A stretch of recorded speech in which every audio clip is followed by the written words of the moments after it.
Sexual problems are very, very common, of one description or another, and I think that's not surprising considering that sex is a very complex issue, just as life is.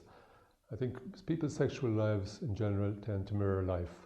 We all can take it that life has its ups and downs, highs and lows, and all the rest of it. But when it comes to sex, people seem to have unrealistic expectations where they expect their sex life to be problem-free, on a high all the time, and they tend to compare themselves a lot with other people. And most people I meet think everybody else has a better sex life than they have. So in other words, most people think everybody else has a better sex life than they have, and obviously that's nonsense, and that can't be the case. But really what I'm trying to say is that it's not surprising that we'll all have, at some stage in our life, some sexual difficulties. They may not be major problems, they may not need medical attention, they may be problems, hiccups that we can solve ourselves, that don't need any attention because they're only temporary and the conditions that cause them are temporary and they will pass. But the important thing is that for people to know, I think, that sex has its ups and downs like life. And it's not like in the movies, it's not like in porn films, it's not like it's portrayed generally in the media.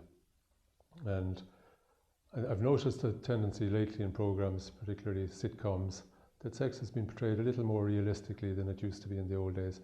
And I hear mention of actual sexual problems people experience on sitcoms and comedy shows that wouldn't have been mentioned 5 or 10 years ago. So I think, and that's been very helpful for people to know that the problems are common, because most people with sexual problems, particularly if they interfere with sexual functioning and their ability to have sexual intercourse in particular, tend to think they're unique and that very few people suffer like they do.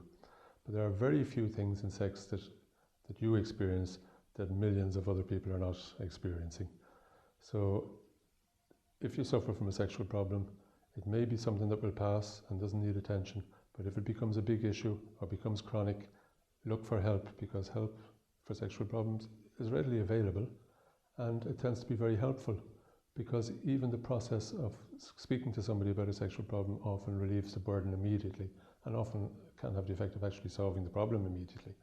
So addressing the problem, acknowledging there is a problem, and doing something about it is the most important thing. The rest is relatively easy, but the hardest thing is to get people to acknowledge there's a problem and to deal with it.